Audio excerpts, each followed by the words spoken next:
Hey there, and welcome back to Utility Sports. If you do enjoy NBA content, here is the place to subscribe. We're going to continue to push out NBA content as the season goes on. And for this video, we are going to be looking at the opening night games on December 22nd. The first game of the night will be Golden State Warriors versus the Brooklyn Nets in Brooklyn. Sheldon, kind of break down what you're going to see in that game.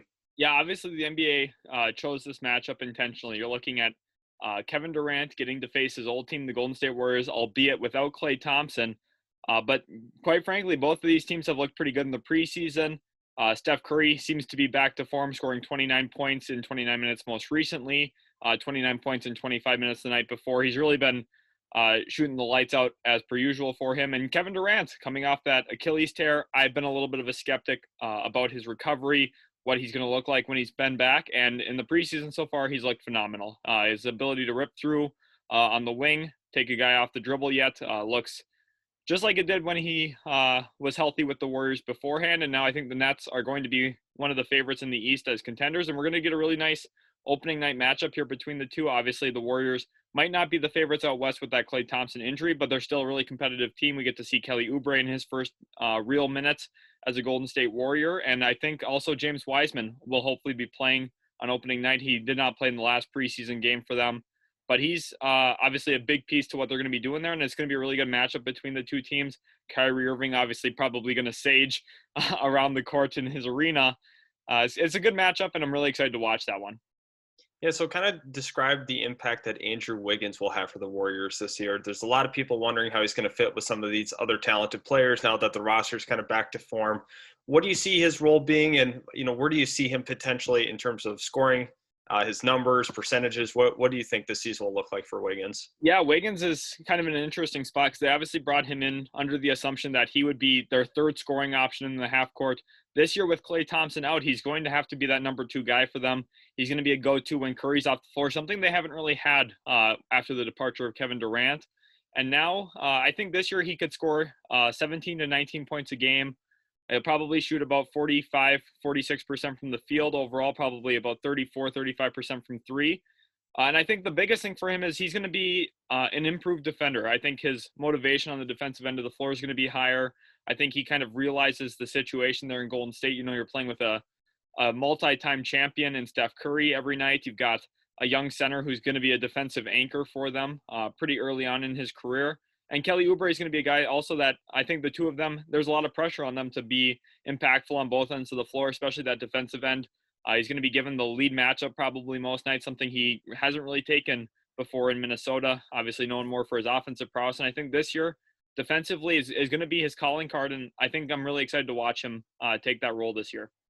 Yep, absolutely. Couldn't agree more. And now the second game of the night is going to have a lot more fuel, emotional highs for both teams. Obviously, the move for Montrezl Harrell to the Lakers from the Clippers is going to be a big motivating factor behind it. Also, the Lakers winning the championship in a year that most thought that the Clippers might be able to actually overthrow the Lakers in that Western Conference. So now looking at this game, what are the big X factors? Who do you see shining in this game? Yeah, this was the no-brainer pick for opening night. Obviously, they get the later game. This is the marquee game of the night. The Clippers-Lakers rivalry is just getting started. The X factor to me is going to be Serge Ibaka, actually. I think that the Clippers, albeit many think that they got worse, they lost the reigning sixth man of the year. The Clippers are better, in my estimation. Luke Kennard is a big addition to them, gives them a different wing scoring threat, a guy who can space the floor as a shooter. Also gives them a secondary playmaker when one of Kawhi or Paul George is off the floor. But also Serge Ibaka, he's going to be a guy you can play next to Ivica Zubac.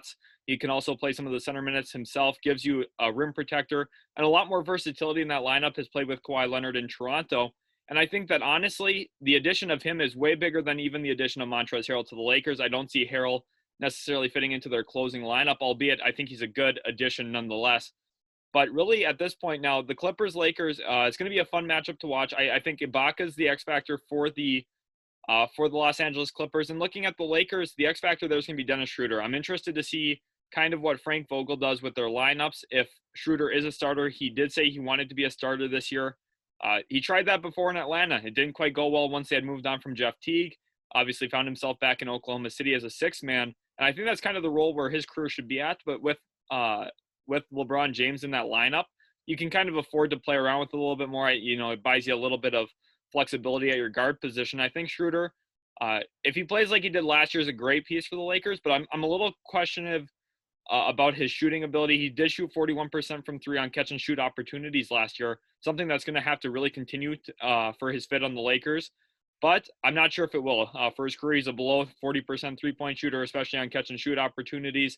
And quite frankly, that could be, something they miss with the Danny Green departure. Obviously, he was a little up and down last year too.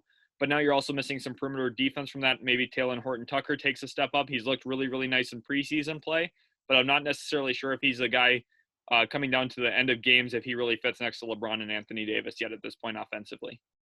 Absolutely. And now finally at the final segment of this video, who's going to win each of these games on this opening night?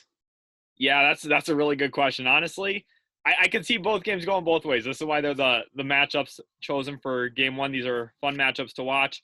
But I think the Brooklyn Nets will probably pull it out against the Golden State Warriors. The Warriors have a lot to figure out yet. They have a rookie center. The Nets are very deep. Not only do they have the two top players in Kyrie and Kevin Durant, but they've got other contributors like Karis LeVert, Spencer Dinwiddie, Jarrett Allen, DeAndre Jordan, Joe Harris. They're a really deep roster. They've played together all pretty much before besides Kevin Durant there. And now his acquisition into the lineup is going to be something that's pretty seamless, in my opinion. He can impact the game from all areas. I think the Nets win the opening game of the night. And going into game two, I think it's going to be a back and forth battle. I do see the Los Angeles Lakers narrowly pulling out a victory on game one. And that's not necessarily that they're the better team. I think that many consider them to be the favorites, but I just see, the Lakers are going to come out motivated. Montrezl Harrell is going to be motivated, but I think the Clippers are going to fight back. I think that they're going to have a little bit more to figure out with the additions of Ibaka into that offense. I kind of want to see how Ty Lue manages the Paul George role this year. But I think that the Clippers, Lakers are going to be the two teams it comes down to in the West again this year. Obviously, the Nuggets kind of threw a wrench into that last year, but I think the Clippers are back and better than ever. Yeah, so thank you so much, everybody, for watching. Please hit the subscribe button if you did enjoy the content that you saw. Also, hit the like button if you did enjoy the video. So thank you so much for tuning in, and we can't wait to see you guys in the next video.